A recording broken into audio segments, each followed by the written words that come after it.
우리 그거 못 버팁니다. 우리 대한민국 그거 못 버팁니다. 반드시 승리해서 정의 되찾읍시다. 6월 3일은 공정이 불공정을 이기고 상식이 비상식이 이기고 정의가 부정의를 이기는 그런 대한민국의 봄이 옵니다, 여러분. 마지막으로 구호 외쳐 끝내겠습니다. 제가 대선하면 여러분 승리 외쳐주십시오. 세원하겠습니다. 자, 대선! 대선! 대선! 감사합니다. 다시 한번 큰 박수 부탁드립니다. 자, 우리 최고의 한국사 강산시장, 이제 정말 진실로 보도하려고 하시는 전환기 뉴스의 발행인 시저자, 정말 대단하신 우리의 선생님 전환기 강사님 모시겠습니다. 전환기, 전환기.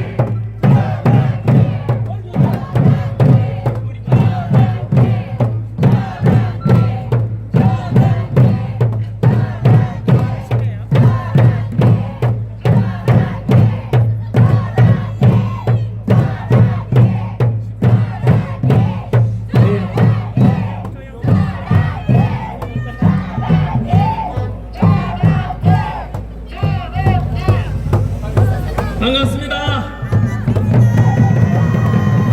하나님을 사랑하고 또 자유민주주의를 사랑하고 그리고 우리 2030 청년들을 사랑하며 그들에게 또 미래 세대들에게 우리가 누리고 있는 이런 자유민주주의와 법치와 공정과 상식을 물려주고 싶어하는 바로 전환길입니다. 반갑습니다. 네, 오늘 제가 2달 만에 대구에 내려오는 것 같습니다. 2달 전에 우리가 동대구역에서 그때 한 30만 명 모여가지고 외쳤던, 날씨가 참 추웠습니다만은 그래도 뜨거운 열정이 있었습니다. 그때도 마찬가지로 우리가 외쳤던 구호가 무엇입니까? 자유민주주의를 지켜내자, 그리고 법치와 공정과 상식을 지키는 그런 자랑스러운 대한민국을 만들어가자 라고 외쳤지 않습니까? 너무나 든든하고도 멋진, 그리고 우리 인류가 모두 사랑하는 보편적 가치를 주장했었고, 그리고 자유민주주의를 수호하고자 비상기금을 선포한다 라고 했었던 윤석열 대통령을 탄핵 기각시키고 직무복귀시키고 무너져가는 자유민주주의와 이런 경제위기, 사회위기를 다 극복하자라고 그런 주장을 외쳤지 않습니까?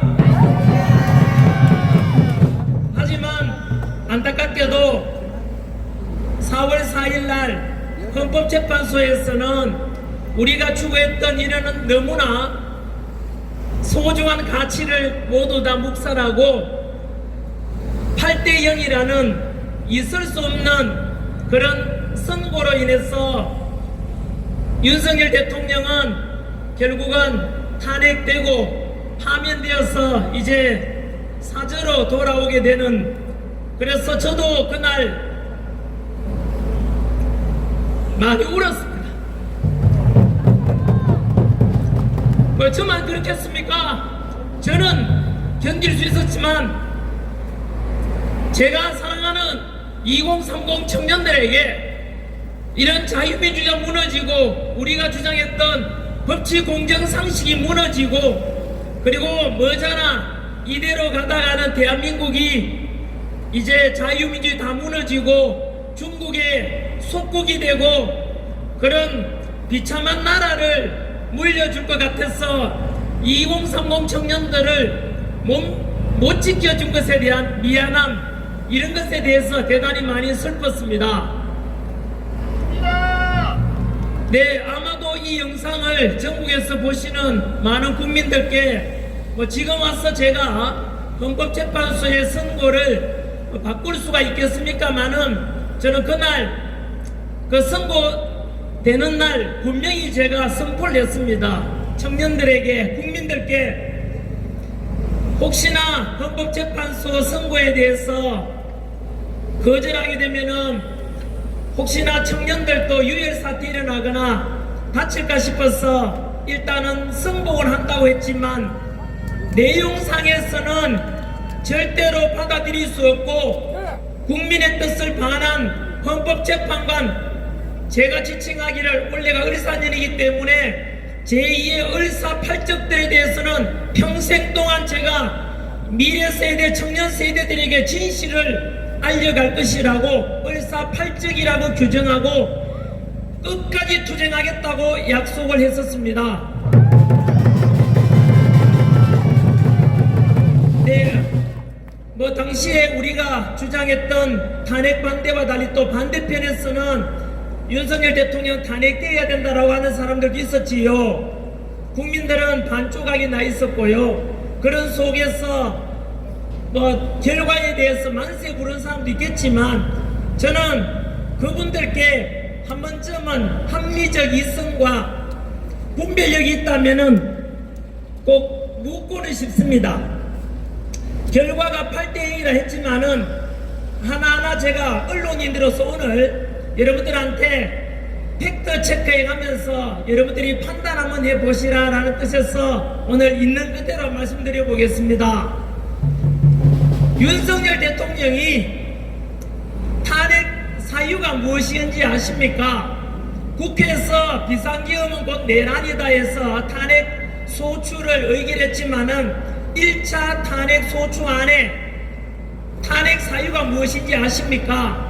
윤석열 대통령이 3년간 재임하면서 가치 외교라는 미명 아래 북한과 중국과 러시아에 대해서 적대적이었기 때문에 탄핵되어야 된다라고 했습니다. 다시 한 번 더 말씀드리겠습니다. 윤석열 대통령 탄핵 사유가 무엇이라고 했다고요? 북한과 중국과 러시아를 적대시했기 때문에 탄핵되어야 된다라고 했습니다. 그러면 그 탄핵을 의결했는 사람들은 그만 무엇을 주장하는 것이지요? 윤석열 대통령과 정반대에 있다면은 친중이고 친북이고 친러시아라는 세력 스스로 자백하는 것 아닙니까? 우리 청년들은 그리고 무엇을 지키고자 하는지 선택 한번 해보십시오. 미국과 일본과 한국이 북한과 러시아 그리고 중국 같은 사회주의 공산주의 국가에 맞서서 한미동맹을 통해서 우리나라를 지키고자 하는 것이 탄핵 사유가 됩니까 여러분? 두 번째 팩트 체크해드리겠습니다. 아시다시피 탄핵될 때 윤석열 대통령은 의연하게 탄핵에 대해서 헌법재판소에 대해서 꿋꿋하게 다 참석하셨고 한 번도 굽힘이 없었지요. 왜냐하면 떳떳했기 때문입니다. 반면에 이거는 두고 아마 헌법재판소가 머지않아서 개헌되면 가루가 되어 사라질 것입니다. 왜냐하면은 윤석열 대통령을 그냥 싫다고 그냥 끌어내리고자 위법사항적으로 공수처에서 수사권이 없는 공수처에서 내란죄를 수사권도 없으면서 대통령을 체포했고 불법으로 또 불법으로 영장 발부받았고 그러다가 지기현 서울중앙지법 판사가 이것은 잘못되었다 위법이다 해서 대통령 석방명령을 내리지 않습니까? 그거에 대해서 민주당에서는 한 번도 반박한 적이 없습니다. 반박을 할 수가 없기 때문입니다. 대통령 석방명령은 아주 합법적이었기 때문입니다. 그런 상황 속에서도 헌법재판소에서는 10가지 무려 위법사항이 있음에도 불구하고 대통령을 탄핵시켰지 않습니까? 이것은 천안길의 주장이 아니고요. 대한민국 최고의 헌법권위자 허영 교수의 표현에 의하면 대통령을 수단과 방법 가리지 않고 끌어내리기 위해서 헌법재판소 안에서도 무려 10가지 위법 사항이 일어났음에도 불구하고 대통령을 탄핵시켰다는 뜻입니다. 잘못됐지요? 헌법재판소 스스로가 불법을 저질렀다는 뜻이고, 또 국회에서는 분명히 내란죄 때문에 탄핵했다 했지만 헌법재판소에서는 내란죄를 뺐습니까? 그대로 했습니까? 내란죄는 빼고 헌법재판소에서 심리를 했지 않습니까? 잘못됐지요. 이것은 어느 누구도 반박 불가해. 이거는 윤석열 대통령을 지지하든 반대하든 떠나가네 잘못된 것입니다. 그리고 대한민국은 아시다시피 민주공화국 아닙니까? 윤석열 대통령이 당시에 탄핵 선고될 무렵에 아시다시피 전 국민들의 50% 이상이 대통령의 직무복귀를 원했습니다. 하지만 헌법재판소에서는 3.1절날 전국에서, 광화문에서, 여의도에서 수백만 명이 나와서 윤석열 대통령 직견하겠다라고 요구했지만은 헌법재판소에서는 국민의 뜻을 저버렸습니다. 어떻게 국민 50% 절반이 대통령 직무복귀를 원하는데 국민의 뜻을 저버렸다는 것은 헌법재판소는 민주주의에 정면적으로 위배되는 결정을 했다는 뜻입니다. 여러분, 상식적으로 생각 한번 해보십시오. 대통령은 국민이 직접 뽑은 대통령이고요. 그런 국민이 직접 뽑은 대통령을 선출직, 임명직 공무원이, 우리가 뽑은 선출직 대통령을 헌법재판관 8명에서 대통령을 탄핵시킨다는 게 말이 됩니까? 안 됩니다. 이거는 그렇게 된다면은 투표도 할 필요 없고 민주주의도 아니지 않습니까? 그래서 이런 상황 속에서 대통령에 대해서 8대0으로 선고된 것에 대해서 뭐 찬성했는 쪽에서는 봐라, 헌법재판관 판단이 맞지 않냐라고 하겠지만, 금방 제가 물었던 질문 5가지에 대해서 답변해 보십시오. 첫 번째가, 대통령은 분명히 자유민주주의를 수호하고자 했고 반국가 세력을 척결하고자 했고, 그리고 한미동맹을 강화하고자 했는데 그것이 첫 번째 탄핵 사유라고 했습니다. 누가 더 이 국가를 지키고자 하고 이 대한민국을 누가 더 지키고자 했는 세력인지 답변할 수 있지 않겠습니까? 두 번째가, 헌법재판소 안에 10가지 위법사항이 있음에도 불구하고 8대0으로 탄핵시켰다는 것은 잘못되었지요. 뜻을 저버렸기 때문에 헌법재판소는 존재할 가치가 없는 것 아닙니까? 그리고 아마 이 말씀은 잘 들어놨다가 두고 문제 삼아야 될 내용입니다. 우리가 알다시피 2월 25일 날 대통령의 최후 변론이 끝났고, 그런데 대통령 탄핵 선고는 4월 4일이었습니다. 한 달 넘게 동안 무슨 일이 있었습니까? 왜 빨리 선고를 안 하지? 그건 다 아는 사실 아닙니까? 선고하려면 8명 중에서 6명 이상이 찬성해야 되는데 6명이 안 됐기 때문입니다. 그래서 그 6명을 채우기 위해서 기여하십니까? 48명이라 추가로 임명해라 했지 않습니까? 그러다가 갑자기 8대0이 된 이유, 최근에 의혹이 많이 불거졌죠. 우리가 믿었던 우파 헌법재판관 3인방 믿었던 정영식 재판관, 그리고 김영두 재판관, 조한창 재판관, 이 3명도 최근에 와서 민주당과 그 비슷한 세력으로부터 재판 회유와 압력을 받았다, 협박을 받았다는 주장이 계속 나오고 있습니다. 한 번 더 말씀드리겠습니다. 김영두 재판관, 조한창 재판관, 정영식 재판관이 모두 다 이유 없이 8대0이 된 이유가 바로 민주당과 그 세력으로부터 회유와 협박을 받았다는 주장이 많이 나오고 있습니다. 이것은 무슨 상황인지 아십니까? 그 3명은 전부 다 국민을 배신했고 판사의 양심을 모두 버린 역시 을사팔적 새끼랑 똑같은 놈들이고요. 그리고 그렇게 회유와 협박받아서 판결했다는 것은 먼 훗날 두고 봐야겠지만 재심의 사유가 됩니다. 그래서 이런 헌법재판소의 선고 뒤로 현재는 6월 3일 앞둔 대선을 앞두고 있는 시점입니다. 가끔은 TV에서 윤핵관이 나오니까 윤석열 대통령이 다시 대통령 후보로 나온단 말인가 라고 묻는 사람도 있겠지만 그것은 아니고요. 윤핵관이라는 말은 윤석열 대통령이 보시다시피 분명히 거대한 좌파 카르텔, 헌법재판소 안에서도 문영배, 이미선, 정계선 재판관 전부 다 좌파 사법부 카르텔 우리법연구회나 국제임금연구회 소속 아닙니까?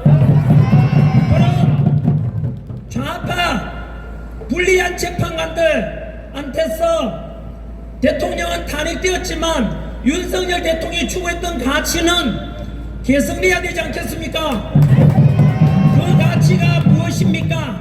지금 제가 묻고자 하는 것은 윤석열 대통령을 지지했었던 반대했던 간에 답변해 보십시오. 윤석열 대통령이 추구했던 가치는 철저한 한미동맹을 통해서 우리나라 안보를 강화했고 자유민주주의를 수호하고자 했고 법치와 공정과 상식, 그래서 반국가 세력으로부터 이 대한민국을 지키고 그래서 청년 세대, 미래 세대들을 위해서 내가 비상기업을 선포했다. 그래서 어쩔 수 없이 그 대통령마저도 거대한 이권 카르텔에 의해서 결국은 탄핵된 것입니다. 그렇다면 윤석열 대통령이 추구하고자 했던 가치가 잘못된 것입니까? 이 가치만은 현재는 우리가 진 것처럼 보이지만 그 가치는 앞으로도 이 대한민국을 위해서, 대한민국의 미래를 위해서 반드시 개선되고 우리가 가져가야 될 그런 가치가 바로 윤석열 가치입니다, 여러분. 그것을 추구하기 위해서 윤핵관이라는 이름으로 나오게 된 것입니다.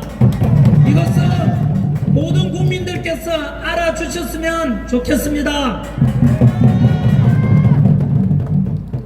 여러분, 지금 대한민국은 엄청난 위기라는 느낌 속에서 반국가 세력에 맞서기 위해서 대통령은 이런 말씀하셨지요. 내가 대통령 임기를 5년 하나, 5년, 2년 더해서 뭐 하겠나? 상식적으로 생각해 보실래요? 대통령 비상기업 선포 안 하고 그냥 모른 척하고 윤석열 대통령 본인이 편하게 대통령 아니면 비상기업 안 해도 되지 않습니까? 하지만 왜 무엇을 위해서 윤석열 대통령이 비상기업을 선포했는지 스스로 자문 한번 해보십시오.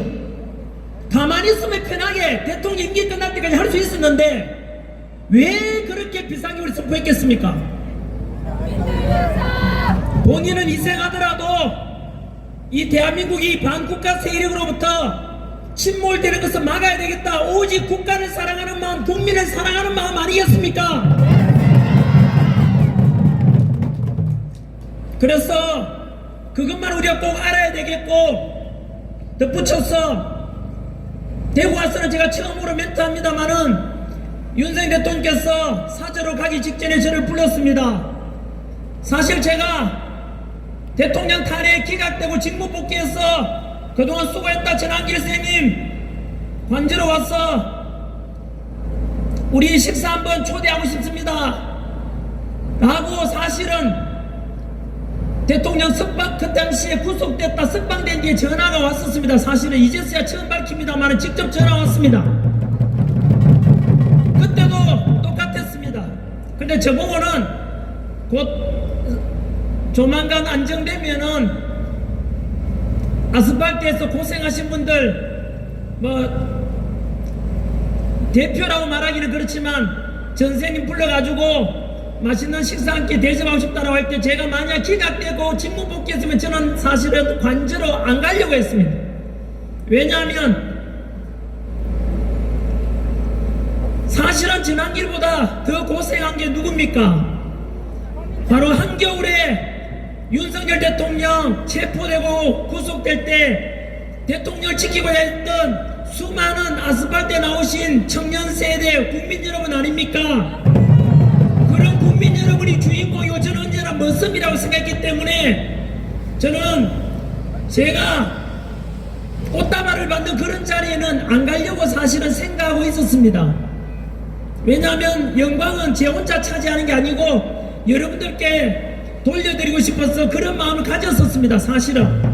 그런데 안타깝게도 전혀 뜻밖으로 탄핵 인용되는 바람에 파면되는 바람에 그래서 대통령께서 사저로 옮겨가기 전날 그 직전에 불러가지고 갔습니다. 사실은.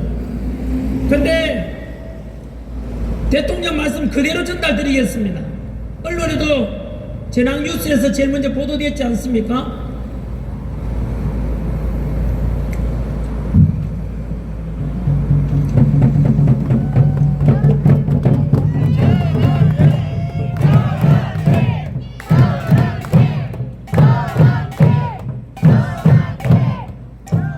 있는 그대로 말씀드리면 영부인께서도 같이 듣는 자리에서 내야 뭐 이러다가 감옥 가서 죽은들 감옥 간들 전혀 상관없다. 하지만 우리 청년들 어떡하나, 우리 국민들 어떡하나, 이 자유민주주의 대한민국 어떡하나, 그 걱정만 하셨습니다.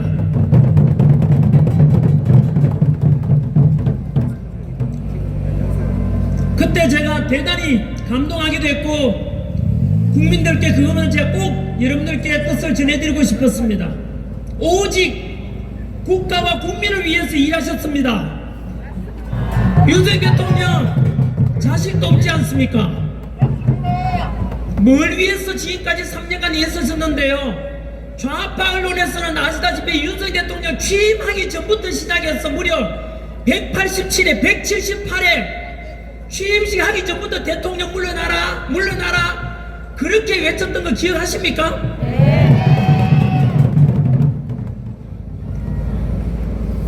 윤석열 대통령 거대한 좌파 카르텔에 의해서 쫓겨난 것입니다. 박근혜 대통령도 자식이 있습니까? 뭐 있습니까? 오직 국가를 위해서 일하셨지만 어처구니없게 이제는 다 지나고 나서 드러났지 않습니까? 가짜 태블릿 사건이라든가 어이없는 사건으로 박근혜 대통령도 쫓겨났고 윤석열 대통령 똑같습니다.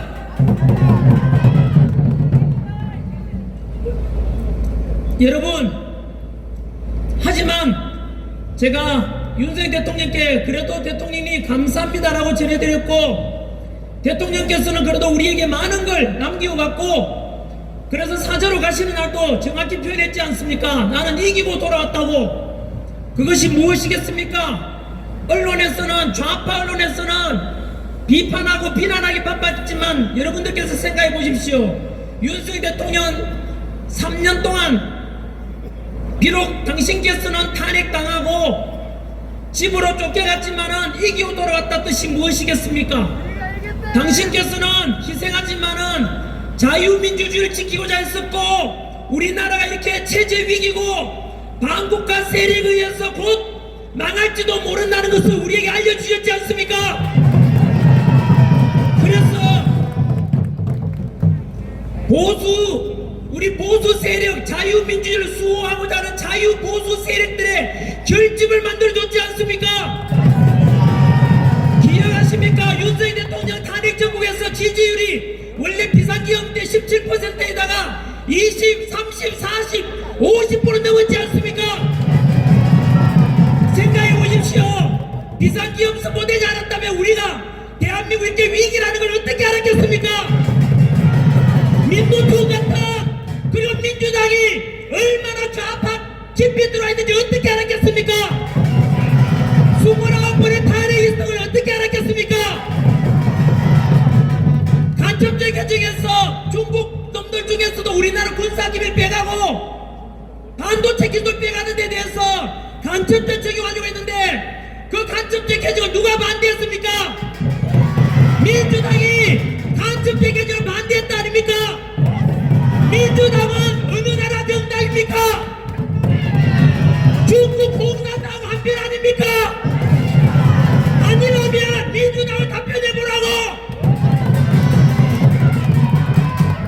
이 정도 대한민국이 망가졌다는 것, 과연 대통령께서 비상계엄을 선포하지 않았다면 여러분들 알았겠습니까? 두고 보십시오. 이번 6.3 대선은 반드시 보수, 우파, 자유, 우파 후보가 당선될 것입니다. 만약에 그렇게 당선된다면 누구 덕분이겠습니까? 자유민주주의를 지키고자 우리나라 지금 중국에 먹힌다, 제2의 홍콩이 된다, 그거 부르짖었던 거 그렇게 알겠던 게 누구 덕분입니까? 국민의힘 후보분들 잘 들으십시오. 당신들은 대통령 잡혀갈 때 침묵했지 않습니까? 일부 국회의원들 빼고는 다들 침묵했지 않습니까? 지금 와서는 윤석열 대통령 보고 다시 또 탈당하라는 사람도 있고 거리를 두고자 하는 사람인데, 여러분 그렇게 되면 두고 보시면 절대로 선거에 집니다. 왜냐하면 윤석열 대통령의 가치를 계승하자고 하는 우리 국민들이 50% 넘었지 않습니까? 50% 넘으면 대통령이 당선되는 것입니다, 여러분. 그래서 지금 4월 4일날 제가 이 큰 깃발을 하나만 좀 내려주십시오. 너무 가립니다. 저 뒤에 분들 얼굴 좀 보게 해주십시오. 태극기와 성종이 펄럭이는 게 얼마나 자랑스럽지 않습니까? 제가 대통령 헌법재판소 선고되는 4월 4일날 이런 말씀을 드렸습니다. 싸움에는 졌지만 전쟁에는 꼭 이기자. 그리고 위기라는 말 속에는 두 가지 뜻이 합성은 되어 있지 않습니까? 대한민국은 지금 정치적으로 위기고 경제적으로도 위기고 사회적으로도 너무나 심한 위기입니다. 하지만 다가오는 희망이 우리 하나 있다. 6월 3일날 반드시 대통령 선거에서 보수 우파 윤석열 대통령의 가치를 계승하는 후보가 당선이 반드시 돼야만 한다. 당선되면은 윤석열 대통령 내란죄도 무죄가 될 겁니다. 그렇지 않으면은 어떤 명분을 세워서라도 대통령을 잡아 넣으려고 할 겁니다. 여러분, 이미 민주당으로부터 정치 보복이 시작됐다는 거 알고 계십니까? 오늘 뉴스 봤습니까? 김건희 여사님 도이치모터스 사건 다시 또 수사 들어간다고 합니다. 그 사건이 여러분 언제 일어났던 일인지 아십니까? 문재인 정부 때 일어났던 사건이에요. 탈탈 다 틀어도 안 나와가지고 무죄가 된 사건인데, 문재인 정부 때 사건이라고요. 그게 문재인 대통령 할 때 탈탈 다 틀었지만은 아무것도 없어서 무죄가 됐거든요.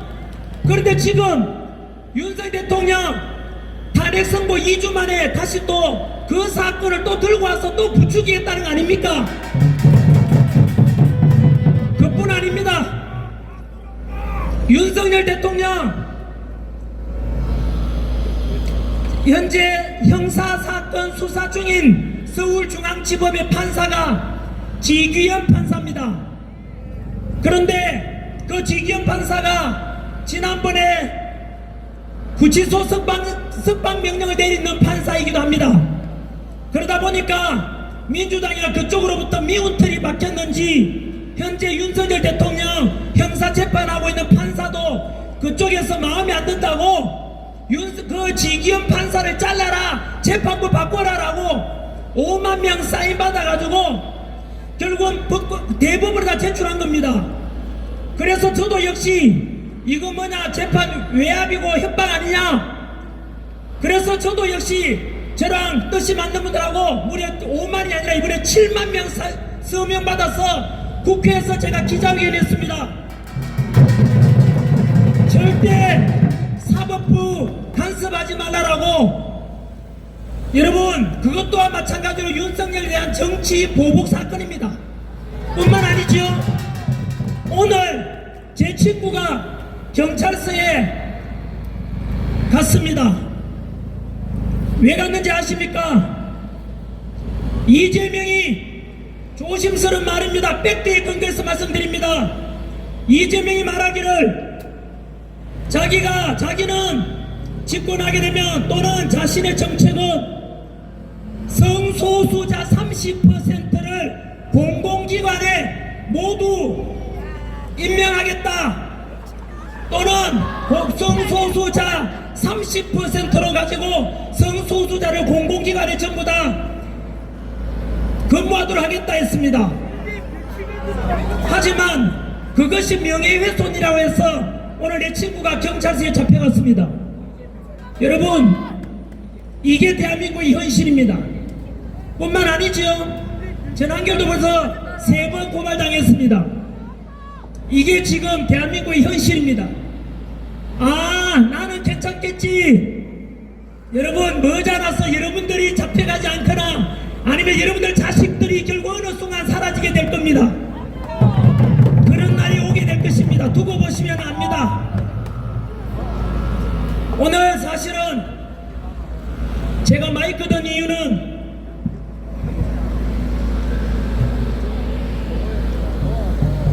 진행자분 원래 한 30분 하고 가려고 했는데 길어도 괜찮습니까?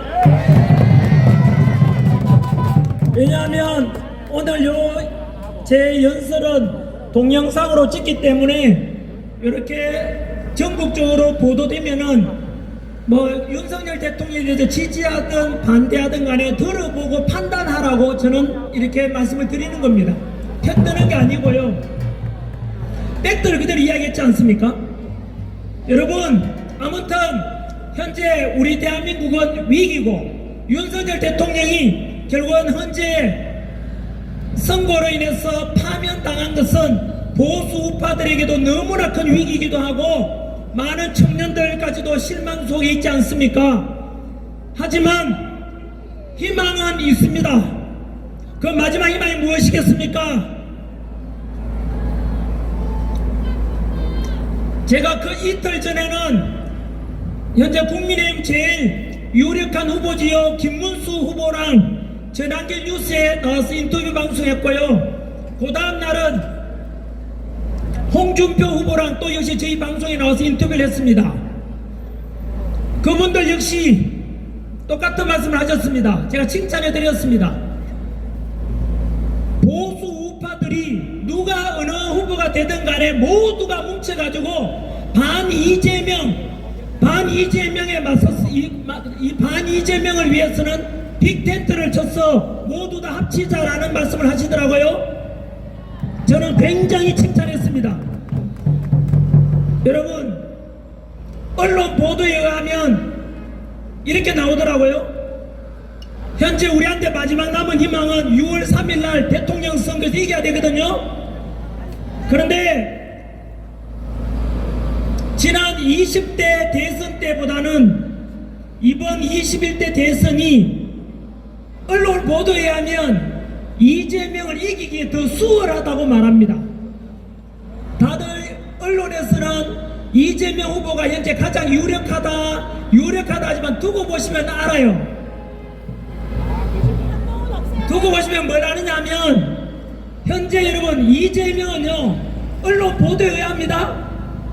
5년 전이나 지금이나 30%대를 못 넘고 있습니다.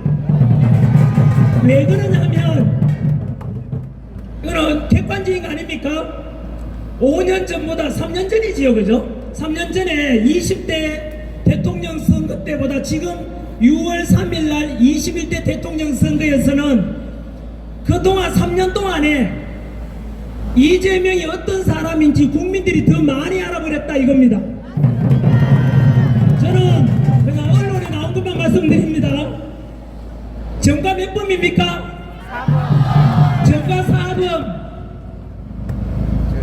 여기에 계시는 혹시나 학부모님 계시거나 학교 선생님 계시면은 또는 우리 영상 보시는 분 중에서 나는 그래도 이재명이 좋다라고 하시면은 당신의 아들과 딸에게 그리고 당신이 가르치는 학생들에게 그렇게 가르치십시오. 음주운전해도 괜찮다. 그리고 부모님이나 가족들의 상여겨도 괜찮다. 공무집행방해해도 괜찮다. 그리고 사기쳐도 괜찮다 라고 가르치십시오. 그 정과 사범이라는 것은 언론 보도에 그렇게 나오대요. 민주화 운동에서 얻은 정과가 아니고 음주운전 정과고 음주운전 범죄자고 공무집행방해 범죄자고 검찰 사칭 정과자입니다.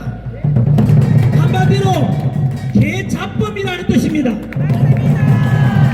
여러분, 이거는 이낙연 후보가 이야기했는 표현을 빌리자면 이런 적과 사범이 대한민국의 후보로 나온다는 자체가 부끄럽지 않습니까? 앞으로 이재명 대표가 다음에 대통령 되면은 대한민국 정과자들이 대통령 될 수 있고 가족들한테 상여해도 괜찮고 음주운전해도 괜찮고 사기쳐도 괜찮은 이런 대한민국을 원하십니까? 이거는 저희의 주장이 아닙니다. 또 재난결 또 고발할 걸라 저는 언론인입니다. 그래서 있는 그대로 말씀드리는 겁니다. 이렇게 해서 지금 현재 여론은 제일 높아 보이지만 보수 우파가 똘똘 뭉치면은 60%까지 이상 나온다고 합니다, 여러분. 그래서 절대로 여러분 지치면 지고 미치면 이긴다 이 말이 있습니다. 6월 3일날 대선 때까지 절대로 지치지 마시고 똘똘 뭉쳐서 보수파가 집권해야 되지 않겠습니까? 자유민주주의 지켜야 되지 않겠습니까? 한미동맹 강화해야 되지 않겠습니까? 법치를 존중해야 되지 않겠습니까? 그런 대한민국을 원하신다면 반드시 지치지 말고 대선 때까지 똘똘 뭉쳐 주십시오. 그리고 이재명은 그 유명한 개딸들이 있습니다. 댓글 부대 많습니다. 여러분, 오늘도 인터넷 가서 전환길 뉴스 나오면 댓글에 욕밖에 없습니다. 그러면은 여러분들은 뭐 하십니까? 자유민주 지키고 싶습니까? 그렇다면은 여러분 의견을 열심히 표명 좀 하십시오. 침묵하지 마시고. 행동하지 않는 자의 양심은 악의 편이라 그랬습니다. 적극적으로 보수 우파 후보들 나오면은 적극적으로 돈도 후원하시고 그리고 여러가지 댓글도 다시고 그런 것을 통해서 여론을 바꿔야 되지 않겠습니까? 그리고 여론조사기관, 이것도 언론 보도에 의하면 제일 유명한 여론조사기관이 한국갤럽 리얼미터 아닙니까? 그 전부 다 좌파 여론조사기관이랍니다. 언론에 그렇게 나와요.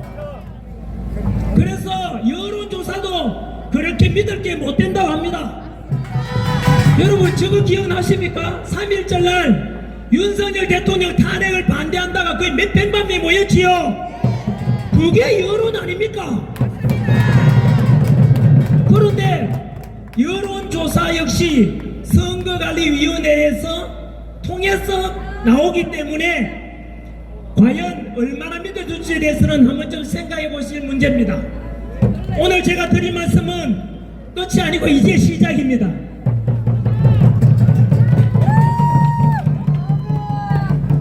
자, 6월 3일 대통령 선거, 21대 대통령 선거는 그 후보가 그 후보 아니냐, 그 놈이 그 놈 아니냐, 그냥 놀러가다 무관심하다 그 놈이나 되나 내 놈이나 뭐 똑같은 거 아닌가 라고 생각할지 몰라도 여러분, 다가오는 6월 3일 대통령 선거는 대한민국에서 마지막 치러질 대통령 선거가 될 수도 있습니다.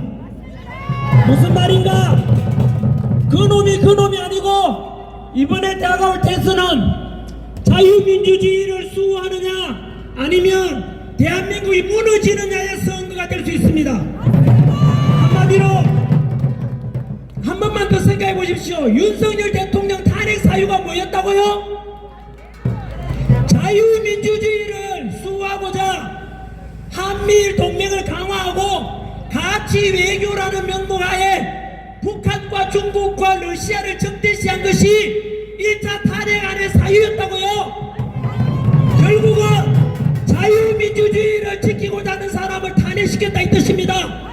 그 탄핵을 주도했던 세력들은 반국가 세력 아닙니까?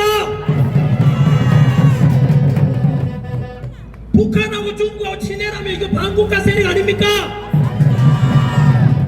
그래서 다가올 6월 3일 대통령 선거는 바로 체제 전쟁 선거입니다. 윤석열 대통령은 대통령이기 때문에 우리보다 훨씬 더 많은 고급 정보를 가지고 있었을 겁니다. 국정원도 좌파들한테 장악당하고 사법부도 우리법연구회와 국제인권연구회 같은 좌파들한테 장악당하고 언론도 이미 좌파들이 다 장악했지 않습니까? 그래서 대통령은 이거 큰일이다. 그래서 비상기업이라도 선포해가지고라도 이걸 바로잡아야 되겠다. 자유민주 지켜야 되겠다 했지 않습니까? 그만큼 현재 우리 대한민국은 알게 모르게 제2의 홍콩이 돼가고 있고 제2의 티벳이 되고 제2의 신장 위구르 지역이 돼가고 있습니다. 대통령의 비상기업 선포 이유 중에 하나가 반국가 세력 척결하기 위한 것이고 두 번째가 하이브리드 전쟁이라고 말씀하셨던 거 기억하십니까? 도대체 무슨 말이냐? 또 다른 말로 체제 전쟁이라고 부릅니다. 초한전이라 부르기도 합니다. 무슨 말씀인가 하니 현재 우리나라는 중국의 속국이 되어가고 있습니다. 야 전환기 증거대봐라. 그렇게 중국이 우리나라에 우리나라를 지배하고 우리가 중국의 속국이 돼가고 있다고? 제2의 홍콩이 돼가고 있다고?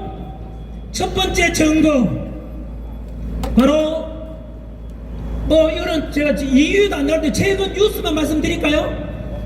서해안에 중국이 설치한 인공구조물 설치됐던 거 뉴스 봤습니까? 가로 100m, 세로 80m, 높이 50m짜리 거대한 인공구조물이 중국과 우리나라 사이에 있는 잠정수역에 설치를 했어요. 야 이거 왜 이래 설치하냐 물으니까 중국에서 말하기를 그거 양식장, 양의장 설치다라고 했습니다. 여러분 이미 중국은 이번 서해안뿐만 아니라 남중국해에 설치된 걸 보면 처음에는 그랬는데 알고 보니까 군사기지였습니다. 한 번 더 말씀드립니다. 우리나라 서해안에 잠정수역 안에 중국이 인공구조물을 설치했다고요. 그러면 왜 설치했겠습니까? 거기에 양식장, 양의장이 아니라 미사일 기지가 설치된다는 뜻입니다. 시간이 다 됐어요? 저는 상관없습니다. 기차 안 타고 됩니다. 고향 왔는데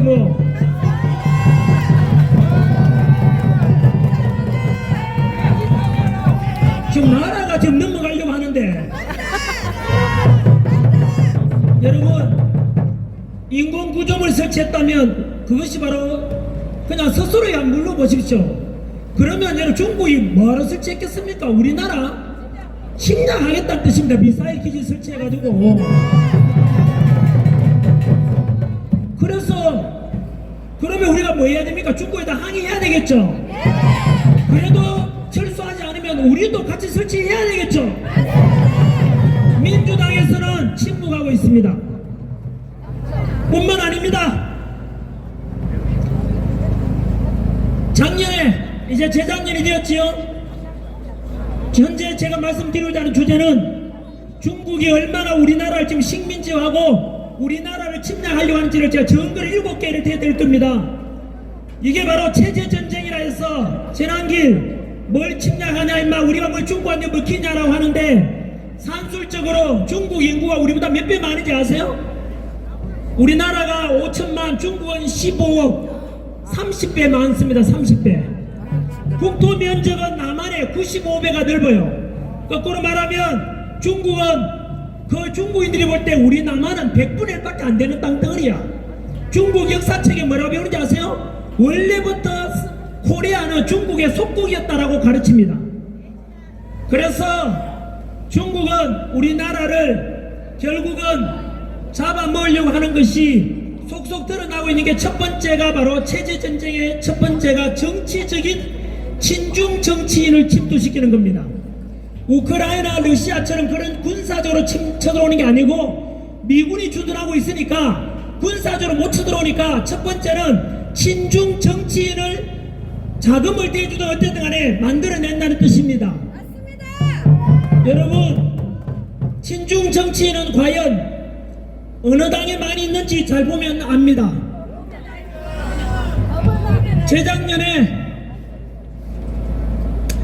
재작년이죠 벌써? 최근에는 여러분 지난 대통령 탄핵 정국 2월 달에 국회의장 우원식 국회의장이 시진핑 단독적으로 만나러 갔는 거 알고 계십니까? 그리고 문재인 정부 때 무슨 짓을 했는지 이건 다 팩트 이야기입니다. 우리나라가 전 세계 원자력 발전의 최고 강국 아닙니까? 그런데 원자력 발전하지 말자 중국산 태양광 어마무시하게 가져왔지 않습니까? 두 가지 의도가 있습니다. 첫 번째는 바로 원자력 발전하고 나면 그 핵 폐기물 플루토늄 추출해가지고 그게 유사시에 핵무기를 만들 수 있는 재료가 됩니다. 그런데 그렇게 되면 중국이 남한을 쳐들어가려고 하면 핵무기 만들면 못 쳐들어오겠죠. 그래서 중국의 위협이 될 수 있는 바로 핵무기 만들 수 있는 근거지를 아예 없애기 위해서 그랬던 것입니다. 여러분, 두 번째, 중국산 태양광 다 가져갔죠. 우리나라 원자력 발전 없죠. 그래서 결국에는 우리나라의 자원의 에너지 안보에 대해서 완전히 중국의 속국이 되도록 만들기 위한 의도였던 것입니다. 이렇게 해서 친중 정치인을 당선시키려고 애쓰고 정치인들을 매수하는 겁니다. 매수하는 거. 그리고 이것처럼 문재인 때는 지나치게 중국에 쇠퇴하면서, 그리고 여러분 이렇게 해서 문재인 정부 때 그렇게 원자력 발전하지 말자, 중국에 의지하고 살자, 여러분 그걸 바라보고 있는 미국은 과연 누구 편을 들겠습니까? 과연 미국이 우리나라 동맹에 대해서 뭐라고 생각하겠습니까? 미군이 지난 우리 70여 년간 우리나라 전쟁이 없던 이유가 누구 덕분입니까? 주한미군 주둔 덕분 아닙니까?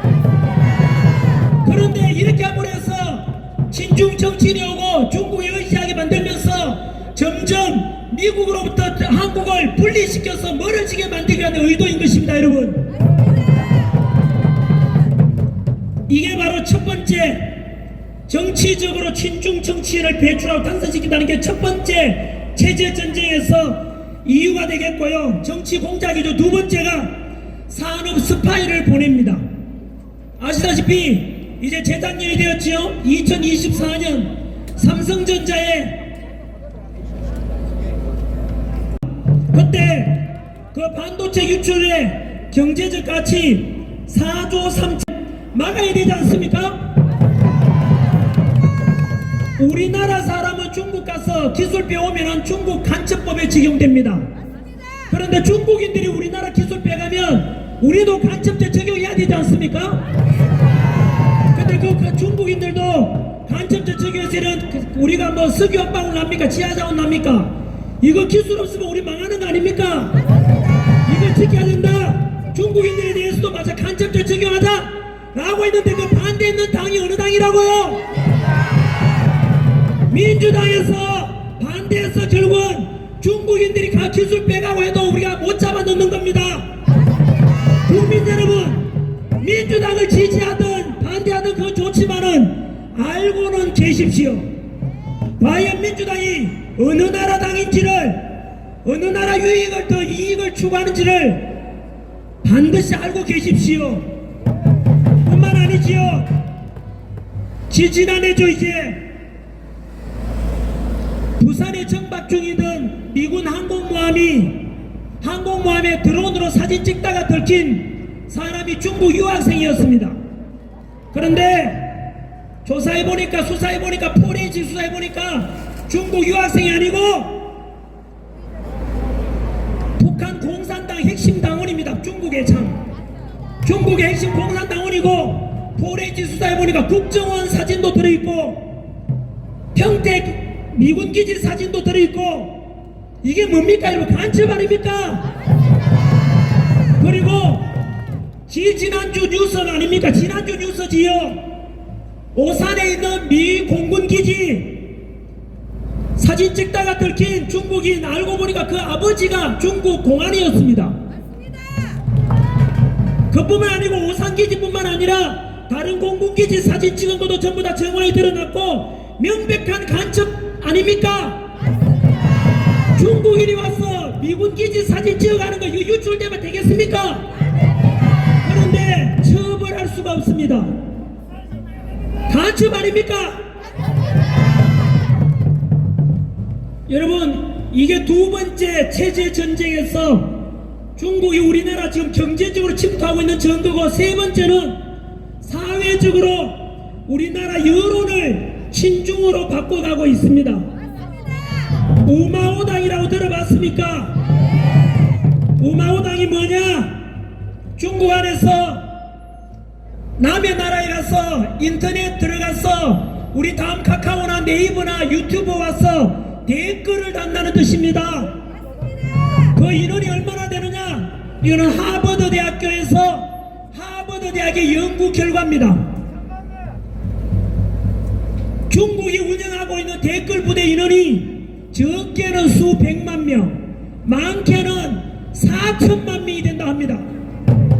우리나라 인구가 5천만인데 중국에서 운영되고 있는 댓글 부대 남의 나라 가서 유튜브에 전환길 나오면 댓글 다는 겁니다. 이미 우리는 전환길이 만든 전환길 뉴스의 댓글 속에 이미 우리는 IP 추적 대구로 만들어놨는데 중국인이 있어요. 충격 아닙니까? 여러분 그래서 우리 다음이나 다음 카카오나 네이버에 전환길 뉴스만 뜨면은 욕설이 가득하고 그렇게 하는 이유 중에 중국인들의 댓글이 엄청나게 많습니다. 전환길 점거돼봐라. 몇 해 전 한중 국가대표 축구대회가 열렸었는데 충격이죠. 그 축구 경기가 끝나갈 무렵에 한국과 중국 국가대표 축구대회 하는데 한국 이기기를 응원한다, 중국 선수가 이기를 응원한다에 네이버는 94%가 한국 이기기를 응원한다였고 다음 카카오는 중국이 이기기를 원한다가 91% 나왔어요. 다시 한 번 더 말씀드릴게요. 한중 국가대표 축구를 하고 있는 중국 국가대표를 하고 있는 국가대표 축구전을 하고 있는데 네이버에서는 한국 이기를 응원한다가 94%고 다음 카카오에서는 중국이 이기를 원한다가 91%라고요. 그래서 이상하잖아요. IP를 추적해 보니까 거기에 댓글 달는 3천만 명 중에서 1,500만 명이 서버가 네덜란드에 있는 서버였습니다. 여러분 네덜란드 사람들이 왜 중국을 응원하겠습니까? 그럴 리가 없겠죠. 결국은 서버는 네덜란드에 두고 있지만 안 들키려고 알고 보니까 그게 누구겠습니까? 1,500만 개의 댓글 달린 게 다 중국이 아니겠습니까? 이 현실을 알아야 됩니다. 그리고 지금도 댓글 가보면 한국 남자들 볼품없다, 한국 여자들은 싫다, 남녀가 혐오 만드는 댓글들이 넘쳐나요. 한국 살기 싫다, 이민 가자, 한국 윤석열 정부 싫다. 그 댓글들이 여러분 과연 중국인이 달지 않았다고 누가 말할 수 있겠습니까? 여러분 우마오당 중국 댓글 부대가 몇 명이라고요? 하버드의 연구 결과 적게는 수백만 명, 많게는 4천만 명입니다. 결국은 여론을 통해서 통해서 우리나라 분열시키고 망하게 만들려고 한다 이 뜻입니다. 여러분 이게 장난이 아니잖아요. 지금 우리가 곧 먹힌다고요. 그리고 여러분 지금도 여야 간에 대선 현재 대통령 선거가 앞두고 있지 않습니까? 거기에서 중국인들은 과연 댓글 부대 다 운영할 때 보수 후보를 좋다고 달겠어요? 친중 좌파 좋다고 댓글 달겠어요? 친중 종북 좌파들 좋다고 댓글 달 거 아니에요? 그것을 국민들이 알아야 된다고요. 이것은 누구를 지지 반대를 떠나가 대한민국 국민들 모두 알아야 되는 팩트 사실이라고요. 이게 세 번째 체제 전쟁입니다. 현재 우리나라는 중국의 속국이 돼가고 있습니다. 우크라이나를 러시아가 군사적으로 침략했던 것이 전쟁이지만 지금은 그런 전쟁이 아니고요. 주한미군이 있으니까 중국이 남한을 군사적으로 침략을 못하잖아요. 그래서 어떻게 한다고요? 첫 번째는 체제 전쟁을 일으켜서 정치적으로 친중 정치인 보내고 친중 정치인이 장악하게 만들고, 두 번째는 경제적으로 산업 스파이 보내고 군사 기밀 빼가고, 세 번째는 댓글 부대 운영해가지고 우리나라 여론을 중국이 좋다로 바꿔가는 겁니다. 여러분 홍콩이 영국이 99년간 지배하다 중국으로 돌려줬지 않습니까? 그런데 지금 홍콩 가보십시오. 어떻게 돼 있는지.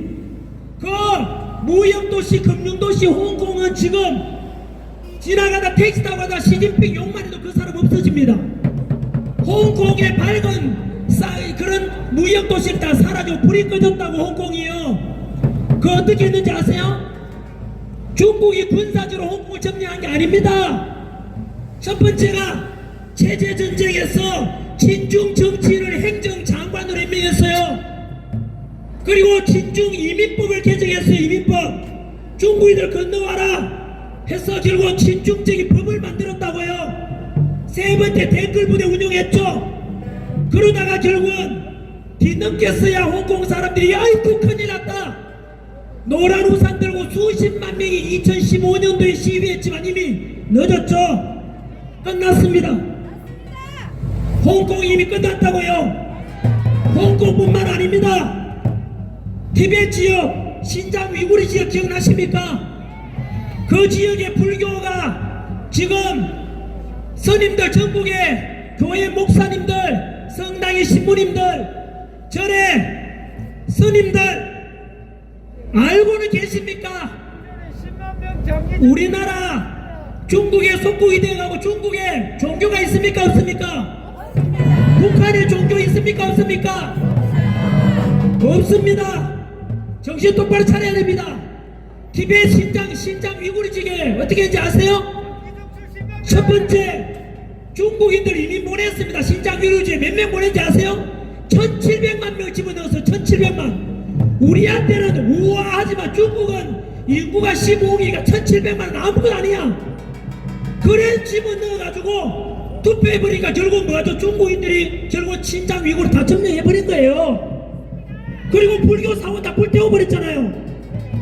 혹시나 이 중에 예수 믿는 분, 부처님 믿는 분들, 성모 마리아 믿고 하는 성당 다니는 분들 똑바로 정신 차리십시오. 뭐잖아, 우리나라도 중국의 속국이 돼가고 그렇게 되면 모든 교회, 템플, 사원, 성당 다 사라집니다.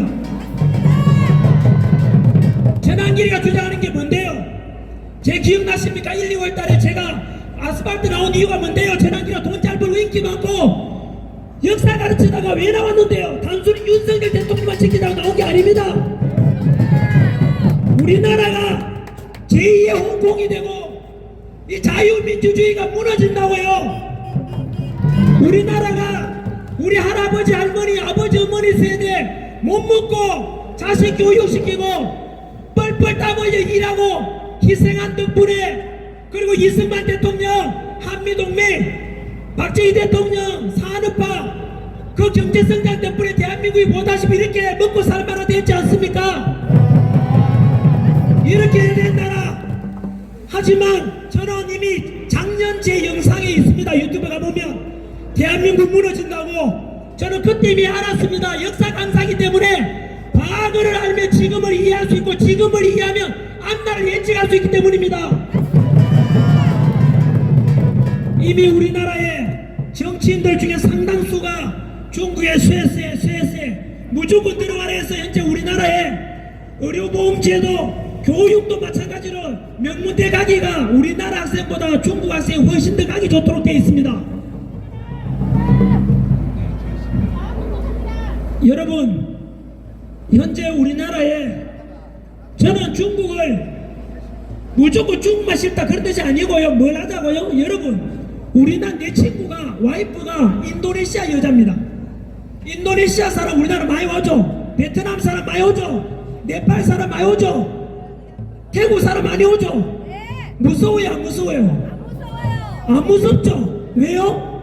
그 나라가 우리나라를 군사적으로 영토적으로 점령할 그런 목적 욕심이 있습니까 없습니까? 없잖아요. 그런데 중국은 아까 뭐 한다고요?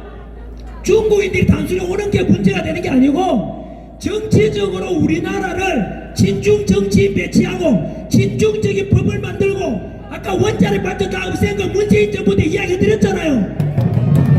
중국산 태왕강 가져온다 그랬잖아요. 중국인들 우리나라 산업 스파이 보내고 군사 기밀, 산업 기밀, 첨단 기술 유출한다 그랬잖아요. 서해안에 인공구조물 설치하잖아요. 우리나라 침략하겠다는 뜻 아닙니까? 여론조작 우마오당 4천만 명 동원한다 그랬잖아요. 태국 사람들, 베트남 사람들 그런 거 안 하잖아요. 그게 중국과 다른 나라의 차이다 이 말이에요. 그러면 여러분 이렇게 해서 지금 대한민국은 이제 마무리 짓겠습니다. 행진도 해야 된다니까 이렇게 대한민국은 정치적으로 경제적으로 사회적으로 중국의 속국이 돼가고 있다는 뜻입니다. 이미 중국의 미사일이 안 날아올 뿐이지 이미 우리나라 안에서는 몸이 썩어가고 있어요. 암 말기가 돼가고 있다고요. 마지막 기회가 뭔지 아십니까? 이번 6월 3일 대통령 선거에서 친중 정치인이 당선되면 우리나라는 끝난다 이 말이에요.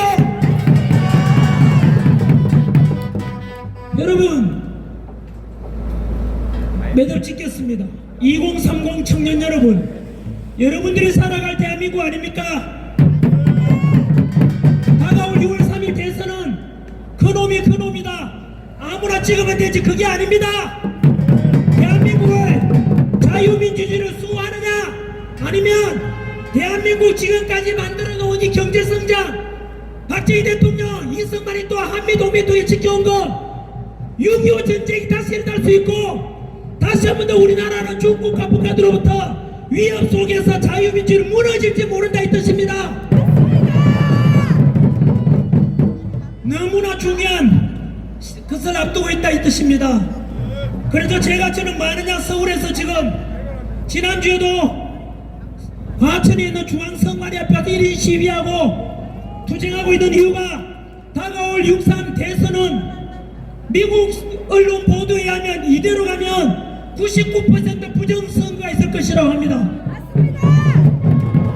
우리나라 선관위에 대해서 부정선거 이야기하면 유튜브가 바로바로 폭발당하고 그렇습니다. 지금 왜 그런지 아십니까?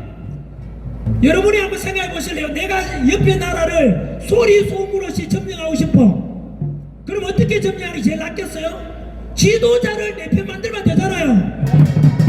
그 지도자를 나의 편 만드는 방법이 뭐죠? 선거 아닙니까? 선거. 얼마 전에 캐나다에서 공식적으로 발표했죠. 캐나다 선거에 중국이 개입했다고 발표했습니다. 캐나다뿐만 아니라 수많은 나라에서 중국의 선거 개입이 있다고 말했습니다. 다시 한 번 더 말할까요? 전 세계적으로 중국이 남의 나라 선거에 개입한대요. 왜 그럴까요? 금방 말씀드렸죠. 내가 남의 나라 점령하고 싶어 하려면 제일 쉬운 방법이 선거를 통해 그 지도자를 내 편 만들면 끝이잖아요. 그래서 선거 개입한다고요.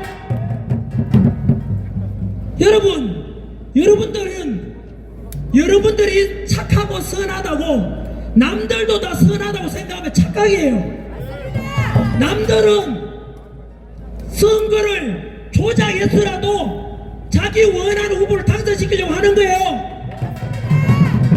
현재 여러분 부정선거 이야기만 꺼내면 전환기를 음모론자다는데 분명히 말씀드릴게요. 음모론자 하는 사람은 개무식한 사람입니다.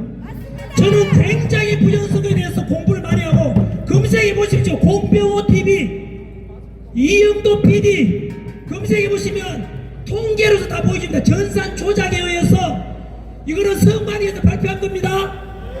선관위 발표한 자료에 의하면 지난 총선 때 작년입니다. 사전투표에서 당일 투표는 이겼는데 사전투표에서 민주당에 이겨서 당선된 사람이 53명입니다. 지금 의혹이 제일 많은 게 당일 투표가 아니고 사전투표입니다. 사전투표. 그래서 선관위 현재 남은 날은 대통령 선거는 40일 앞으로 다가왔고 이제는 선거법 개정이 힘들어요. 그래서 선관위에다가 규칙만이라도 개정해달라고 사전투표에 대해서 충격적인 말씀드릴까요? 야, 사전투표가 당일투표가 똑같은 거 아니야? 당신이 몰라서 그런 거야. 당일투표는 투표용지에 제가 투표하러 가면 신분증 제시하고 투표용지를 나눠줘요. 거기에 보면 투표관리관에 도장이 찍혀 있어요. 그런데 사전투표를 하러 가보면 사전투표 용지에는 투표관리관에 도장이 없어요. 그 말은 도장 없는 투표 용지에다가 마구잡이로 기표하고 나면 그게 전환길, 전두길, 전삼길, 전사길, 전오길 누가 했는지도 몰라요. 그래서 그것만이라도 개정해달라고 제가 요청을 우리가 이영도 PD랑 지난길에 같이 선관위에 제시해놨어요. 그것만이라도 고쳐달라. 이렇게 해서 현재 공증명한 선거가 될 수 있도록 그래서 80먹은 드신 우리 어머니도 그렇고 연세 드시가 휠체어 타고 투표하러 가는데 그 투표 하나하나 도장 만들면 되겠어요? 안 되겠어요? 여러분 이제 남은 방법은 선거 당일 때 가서 사전투표 하거들랑 청년들 특히 사전투표에서 당일 투표 개표할 때까지 2, 3일간 그거 감시 잘해야 돼요. 앞으로 제가 계속해서 그 관련해서는 노력하고 있는데요. 한번 지켜봐 주십시오 여러분. 한 번 더 마무리 짓겠습니다. 현재 이런 언론이 나오더라고요. 입법부 장악했는데 어떤 놈이 대통령 되면 이제 행정부까지 다 장악해서 우리나라는 제2의 히틀러가 탄생할 수 있다. 입법부 장악했죠. 사법부 장악했죠. 행정부 다 장악해서 결국은 우리나라는 제2의 히틀러가 나올 것이다. 독재가 나오면 고소 고발당하고 히틀러. 여러분 본웨프라는 분 들어봤습니까? 전국의 목사님들 본웨프라는 목사 한번 검색해보세요. 영화도 나왔지 않습니까? 히틀러가 등장할 때 머지않아서 우리나라의 교회가 사라진다, 성당이 사라진다 라고 본웨프 목사가 외치자 다들 외면했습니다. 저 새끼 거구다 거구다. 머자 그러다가 저 히틀러 들어서고 난 뒤에 독일의 모든 교회가 붙었습니다. 지금 대한민국이 그런 상황이 되어 있다고요. 결국은 머지않아 6월 3일날 친중 그런 좌파가 집권하게 되면 우리나라 교회 성당 절에서 결국은 본회법 목사님 외쳤던 것처럼 그 선지자의 외침은 결국 그때 가서 아이고 그 사람 말이 맞았구나 후회할 때이미 늦었다 이 말입니다. 그러다가 독일의 교회에다 붙었지 않습니까? 여러분 그래서 6.3 다가오는 대통령 선거는 단순한 대통령 선거가 아니라 자유민주를 지키느냐 법치가 존중되느냐 윤석열 대통령이 추구했던 가치가 이어질 수 있느냐 아니면 모든 것이 무너지느냐 결정나는 날입니다. 깨구리 죽일 때 따뜻한 물에 넣어놓으면 깨구리가 좋다고 물에서 헤엄칩니다. 그렇다가 물 온도를 서서히 높이면 뜨거워지는 줄도 모르고 깨구리는 서서히 죽어갑니다. 지금 전환길이가 이야기하는 가지 와닿지 않는 분들 계시죠? 머지않아 알게 될 겁니다. 깨구리 뜨거운 물에 죽어가는 신세가 되고 그때 갔어야 전환길이 맞았구나. 그리고 독일에 히틀러 등장할 때 본웨프 목사가 뭐잖아. 히틀러가 수권법에 의해서 입법 행정을 다 장악해서 독일에 나치주의가 나타나서 결국은 모든 사람들이 학살당할 것이다. 많은 학살당을 예언했는 것처럼 대한민국도 뭐잖아 그렇게 될 것입니다. 그래서 부디 이 방송 보시는 분들 청년 여러분 깨어나십시오. 청년이 죽으면 민족이 죽는다 그랬습니다. 유머계인은 단순히 윤석열 대통령의 직무복지를 원하는 것이 아니라 이제는 윤석열 대통령이 지키고자 했던 자유민주주의 수호하자, 한미동맹 통해서 안보를 튼튼하자, 법치를 존중하자, 공정과 상식을 존중하자는 이 가치 아닙니까? 우리가 지켜가야 되고 다가오는 대선에서 반드시 승리해야 되지 않겠습니까? 겉으로 저는 하나님을 믿는 크리스찬입니다. 하나님께서 우리 애국가에 나오듯이 대한민국을 지켜주리라고 저는 믿고 있습니다. 대신에 우리가 노력해야 됩니다. 절대 지치면 안 됩니다. 대통령 선거까지 미치면 이길 것이고 내 하나쯤이 하지 마시고 우리가 열심히 친구들에게 알리고 대한민국 무너지지 않도록 자유를 지켜야 된다. 그래서 많은 댓글도 쓰고 여론에도 참여해 주십시오. 그리고 전환길 뉴스라고 있습니다.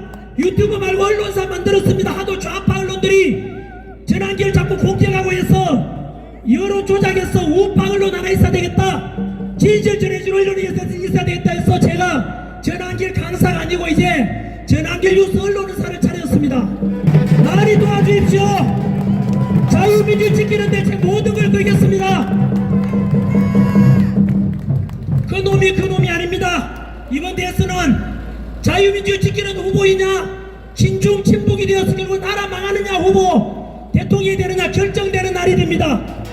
부디 우리 부모 세대가 물려준 자유민주 지키고 우리 청년 세대 미래 세대들에게 자유민주주의 이런 자유함이 넘치는 대한민국을 물려줘야 되지 않겠습니까? 오늘 이렇게 도로에 나와서 응원해 주시는 여러분들이 있어서 저는 댓글 안 믿습니다. 보수 우파가 똘똘 뭉쳐서 반드시 대선에 승리하도록 해주십시오. 끝으로 2030 청년들에게 제가 학교 다니면서 배웠던 시를 이육사 선생 들어봤습니까? 의열단 만들어서 독립운동했었던 이육사 선생 대구분입니다. 그분이 남겼던 광야라는 시의 마지막 이런 말이 나오지요. 지금 눈 내리고 매와 양이 홀로 아득하니 내 여기 가난한 노래의 시를 부려라. 다시 천고의 뒤에 목마 타고 오는 초인이 있어 이 광야에서 목 놓아 부르게 하리라. 바로 광야에서 마음껏 자유함을 누린 초인이 2030 청년 세대들이고 미래 세대가 될 것을 확신합니다. 감사합니다.